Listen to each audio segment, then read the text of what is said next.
Seja muito bem-vindo a mais um devocional, Uma Vida com Propósitos. Eu sou Rodrigo Carlos. Vamos continuar a nossa jornada de 40 devocionais.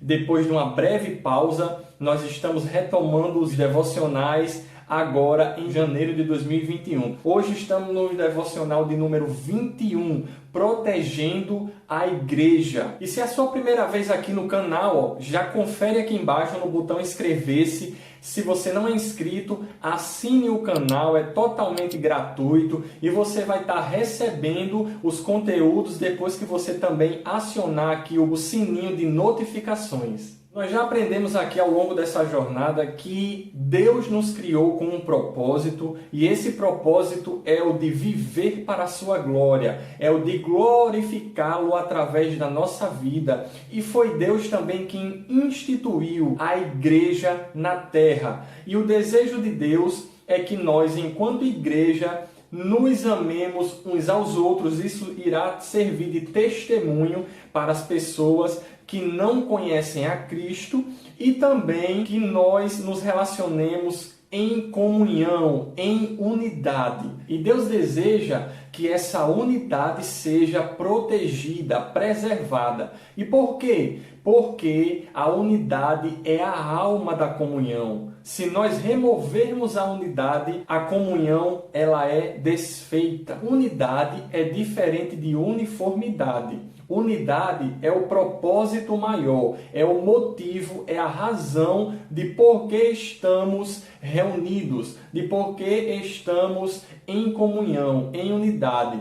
Já a uniformidade é todo mundo ser igual, e isso é impossível, porque Deus ama a diversidade. Deus criou todas as coisas únicas e diferentes e com características particulares. Temos como exemplo a Trindade, entre o Pai, o Filho e o Espírito Santo. São três pessoas distintas, porém perfeitos em unidade, ou seja, eles são um. Precisamos proteger essa unidade porque Deus enviou seu Filho Jesus para pagar o preço pela Igreja de Deus. Com isso, cada um filho de Deus que professa Jesus como seu Salvador foi comprado por um alto preço. E cada um de nós temos a responsabilidade de preservar a comunhão, a unidade da igreja. Eu quero falar para você 6 passos de como nós podemos proteger a comunhão. Em primeiro lugar, concentre-se no que temos em comum e não em nossas diferenças. É o propósito que nos une, é a unidade, é a comunhão que nos ajunta. Quando nós passamos a dar mais ênfase em uma coisa específica, menor, que não seja o todo, ali há uma ruptura, ali há um conflito. Então, quando existe conflito, é sinal de que o todo foi comprometido. Por isso que não há espaço para inveja, para soberba, para arrogância dentro da casa de Deus, porque essas coisas, elas ferem a unidade, elas ferem a comunhão.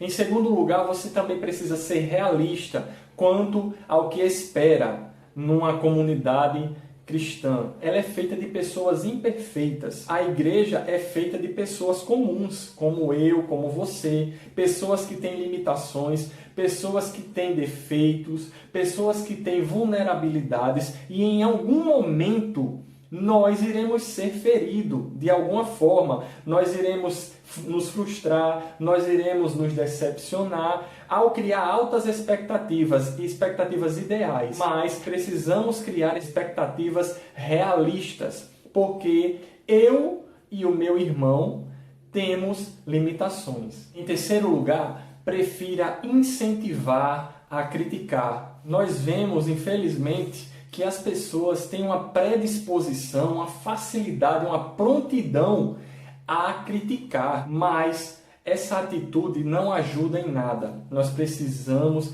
ter a humildade de incentivar. Se algo ainda está longe do ideal, nós precisamos unir forças e ajudar para que aquilo, que aquele alvo, que aquele objetivo, que aquela meta seja alcançado, para que a excelência seja aplicada. no processo e não simplesmente ficar de lado e criticar. Criticar é muito fácil.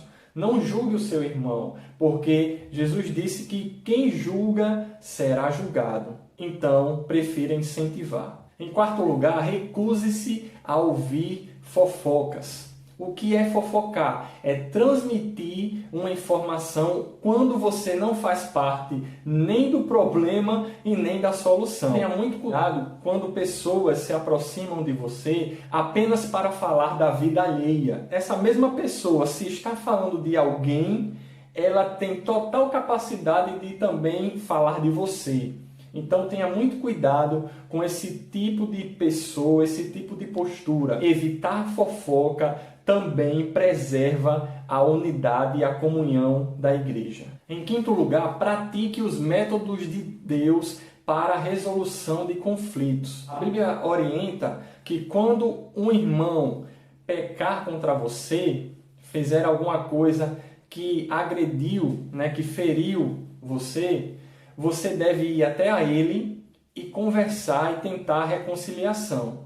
Se ele ouvir, amém. Se não ouvir, leve mais uma ou duas testemunhas com você e volte a tentar uma reconciliação com ele. Se ainda assim ele não ouvir, deve ser contado, informado, trazido o caso à tona para toda a congregação, para toda a comunidade, para toda a igreja. E se ainda assim ele não ouvir, deve ser tratado como alguém indigno da comunhão. E em sexto lugar, apoie o seu pastor e os outros líderes da igreja. Não existe liderança perfeita. A liderança é feita de pessoas imperfeitas. Logo, a liderança não irá ser perfeita.